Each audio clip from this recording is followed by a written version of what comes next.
को बेच रहे, इन लोगों की पहचान करनी पड़ेगी। देश में बड़े बड़े आंदोलन ये चलाने पड़ेंगे। आज से जो संयुक्त मोर्चा ने फैसले लिए हैं उसके तहत हमको बड़ी बड़ी मीटिंगें पूरे देश भर में करनी पड़ेगी। अब ये मिशन खाली मिशन उत्तर प्रदेश और ये नहीं उत्तराखंड, मिशन होगा संयुक्त मोर्चे का देश बचाने का। ये देश बचेगा, ये संविधान बचेगा। आज लड़ाई उस मुकाम पर आ गई कि देश के जो नौजवान हैं, जो 14 करोड़ लोग जो बेरोजगार हमारे साथी हमारे बच्चे हुए हैं, ये आंदोलन उनके कंधों पे है। जिस तरह से एक चीज बेची जा रही है, 3 कानून भी उसी का ही एक हिस्सा है। पहला है कि यहाँ पे रेल और हवाई जहाज और हवाई अड्डे बेचे जाएंगे। किसने परमिशन दी? किसकी ताकत है कि देश की प्रॉपर्टियों को बेचोगे?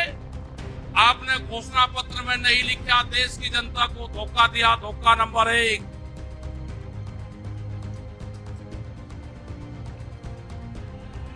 धोखा नंबर 2, धोखा नंबर 2, बिजली बेचेंगे, प्राइवेट करेंगे बिजली को। ये धोखा नंबर 2 कहीं घोषणा पत्र में नहीं लिखा। जब वोट मांगी नहीं कहा कि बिजली भी बेचेंगे।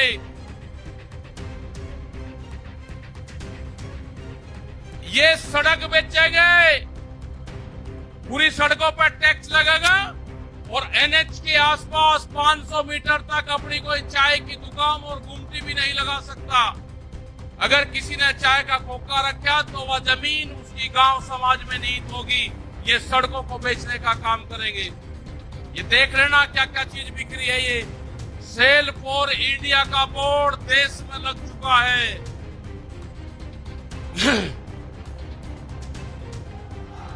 ये है LIC, जो बड़ी कंपनी देश की, बैंक, ये सब बिखरे हैं। इनके खरीदार कोई और नहीं है, खरीदार अडानी और अंबानी हैं। ये बिखरे हैं सब। FCI की जमीन जहां पे हमारा भंडारण होता था, वे पूरी जमीन, पूरे गोदाम अडानी को दे दिए गए हैं। पूरी FCI के जो गोदाम हैं अडानी के कब्जे में हैं। आपके पास में, भारत सरकार के पास में कोई भी गोदाम अब नहीं बचा है। देश के बंदरगाह, पूरा जो समुद्र के तट थे 100 किलोमीटर तक एक कंपनी को बेच दिए। वे बंदरगाह भी बिके। ये भी आपको जानकारी होनी चाहिए। वहां पे जो मछली पालन किसान हमारा था, जो नमक का किसान हमारा था, खत्म हो गए। बड़े बड़े बंदरगाह वहां पे बिक चुके हैं।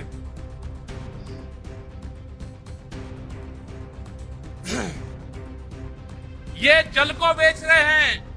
जल का पूर्ण रूप से प्राइवेट कंपनियों को नदियां बेची जा रही है। जो नदियां, जो जल हमारी जीवन रेखा होती थी, उनको बेचने का काम पूरे देश में करा जा रहा है।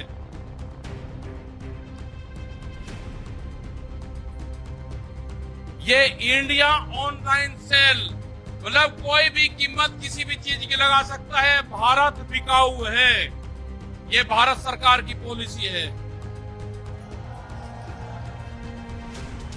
अब खतरे में कौन कौन है? ONGC, BPCL, इस्पात, शिक्षा, प्राइवेट, जो चिकित्सा हो रही है, और देश के संविधान भी खतरे में है। जो बाबा भीमराव अंबेडकर का संविधान था, वो भीड़ में बता जा रहा है। हम उसको भी बता रहे हैं कि बाबा भीमराव अंबेडकर का संविधान भी खतरे में है, उसको भी बचाना है। और ये खेती किसानी जिससे ये आंदोलन शुरू हुआ, ये खेती और किसानी भी बिक्री के कगार पे है। हमारी समझ में जब आया, जब देश की खेती बिकने के कगार पाई, जब ही आंदोलन शुरू हुआ। उसके 3 कानून 9 महीने से किसान आंदोलन है, वो करने को तैयार नहीं है। आज हालात ये है कि आपका 10 साल पुराना, वे आगे के 10 साल पुराना ट्रैक्टर नहीं चलेगा, वो भी इसी में आता है। आपको बैंक में कर्जा आप दुगना ले लो, आपको बैंक दुगना कर्जा दे देगा। आपको बैंक कहेगा कि गोल्डन कार्ड बना दिया, आप कर्जा ले लो, फसलों के भाव नहीं आपको देंगे। हम जिस जमीन पर आए हैं, ये जमीन उत्तर प्रदेश की जमीन, और जहां पर मुजफ्फरनगर का जो क्षेत्र है, ये गन्ने की बेल्ट है पूरी। क्या इन लोगों ने ये नहीं कहा कि जब अगर हमारी सरकार आएगी तो हम 450 रुपए गन्ने का भाव देंगे? ये कोई भाव देने को तैयार नहीं है। यहां पे सरकारें पहले भी आई जिन्होंने 80 रुपया रेट बढ़ाया, दूसरे वाली सरकार आई 50 रुपए रेट बढ़ाया। क्या योगी सरकार उन दोनों से कमजोर है? 1 रुपया रेट नहीं बढ़ाया। हमारा 12,000 करोड़ रुपया से ज्यादा आज शुगर फैक्ट्री पे सरकार पे बकाया है। अगर हम मांगते हैं तो कहते हैं जी ये राजनीति कर रहे हैं। अगर ये मुद्दे उठाने राजनीति है तो ये मुद्दे यहाँ के लोग उठाते रहेंगे। हमें बहुत तरह के एलिगेशन लगाए गए। हम 9 महीने से वहां पे हैं। यहाँ पे मुजफ्फरनगर की जमीन पे हम पैर नहीं रखेंगे, हम गाड़ी से यहां से वापसी जाएंगे। जब ये आंदोलन फतेह होगा, इस किसान और देश के जवान की जीत होगी, जब ही हम यहाँ पाएंगे। अत्याचार बहुत है। यहाँ पे पुलिस फोर्स के लोग भी होंगे, यहाँ पे पुलिस फोर्स के लोग हैं, उनकी सैलरी 25 और 30 हजार रुपए है। ड्यूटी में 24 घंटे देंगे। मास्टर जो प्राइमरी का टीचर है, उससे आधी सैलरी उनकी होगी। वे आवाज नहीं उठा सकते, उनकी आवाज को दबाया जाता है। उनका जो क्वार्टर है वो 500-600 फीट में है। उनके क्वार्टर बड़े बड़े, उनकी सैलरी भी टीचर के बराबर उनकी सैलरी हो। वे ड्यूटी देते हैं 24 घंटे। जितने भी सरकारी कर्मचारी हैं, उनकी पेंशन खत्म करोगे। एमपी एमएलए की पेंशन लोगे तो 2-3 दिन, कर्मचारियों की पेंशन खत्म करोगे। आप देश में प्राइवेटाइजेशन करोगे तो रोजगार खत्म होंगे। हमारी समझ में एक बात नहीं आई, जो बड़ी बड़ी कंपनी 67,000 और 1 लाख करोड़ रुपया सरकार का लेकर भाग जाती है, उन्हीं को ही फिर बड़े बड़े संस्थाएं बेच रहे हैं। वो पैसा कहां जा रहा है?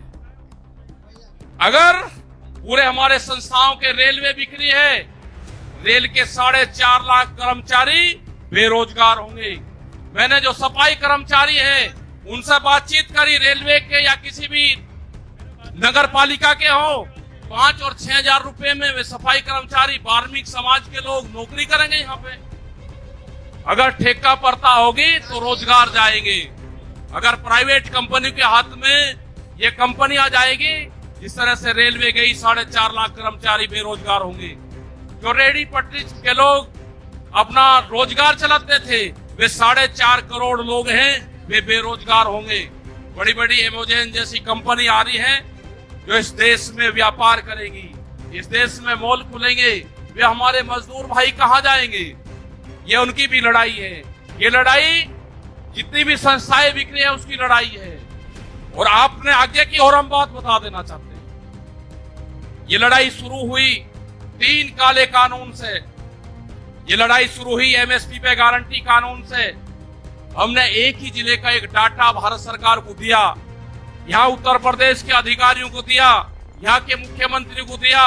रामपुर जिले में जो मंसूरी धान की खरीद होती है वो बिहार में पैदा होता है, उसको बेच रहा है यहाँ पे। वो पंजाब जाता है, हरियाणा जाता है। बड़े व्यापारी का धान फसलें एमएसपी पे बिकती है, किसान की 10 से और 15% बिकती है। ये आपको समझना होगा। पूर्ण रूप से फसलों के दाम नहीं तो वोट नहीं, ये नारा लगाना पड़ेगा। फसलों के दाम नहीं तो वोट नहीं। जब तक इस सरकारों को वोट की चोट नहीं दोगे, ये दोनों बाहरी लोग हैं, इनको यहां से जाना होगा। अमित शाह, मोदी और योगी ये चुनाव जीत का है। ये उत्तराखंड से चुनाव जीत के प्रधानमंत्री बने, कोई ऐतराज नहीं। उत्तर प्रदेश की जमीन से जीत के गुजरात में गुंडागर्दी के दम पे आना हो वहां पे पुलिस स्टेट है, वहां पे जीत के देश प्रधानमंत्री बने, कोई ऐतराज नहीं है। लेकिन उत्तर प्रदेश की जमीन पे ये दंगा करवाने वाले लोग हैं, इनको यहाँ पे बर्दाश्त यहाँ की जनता नहीं करेगी। ये मिशन जो संयुक्त मोर्चे का है ये तय हो चुका है, मोर्चा नहीं छोड़ देंगे। अगर हमारे शहीद होना पड़ेगा तो हम मोर्चे पर होएंगे, या तो जीत का आएंगे, बगैर जीते नहीं आएंगे वापसी।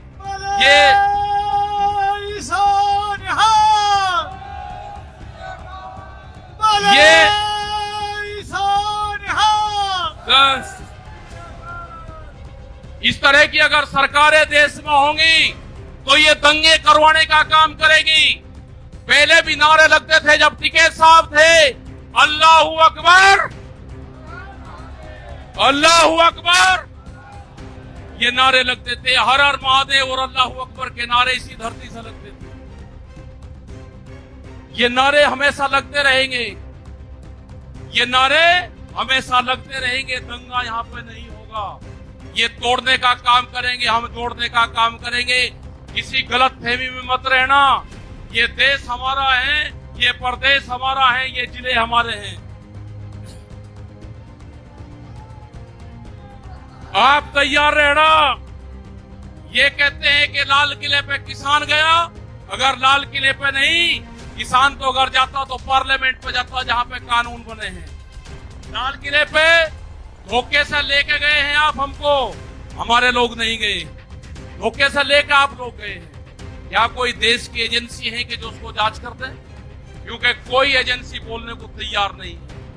पूरे देश पे इनका कब्जा हो चुका है, पूरी एजेंसियों पे। देश में कैमरा और कलम पे बंदूक का पहरा है।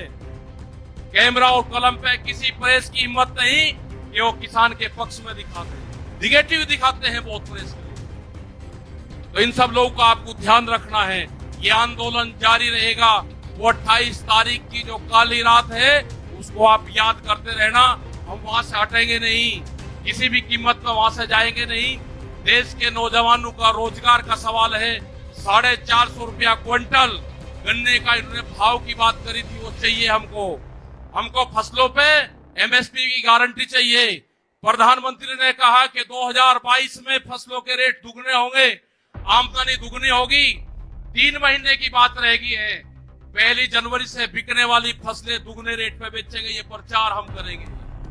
हम जाएंगे देश की जनता के बीच में, पूरे देश में संयुक्त मोर्चा आंदोलन करेगा। और हमने बार बार कहा कि हमारे पंच भी यही है और हमारा मंच भी वही है। आपने बात सुनी, ये 20 लाख से ज्यादा लोग मुजफ्फरनगर की जमीन पाए। इन सब का बहुत बहुत धन्यवाद, सभी वॉलंटियरों का धन्यवाद।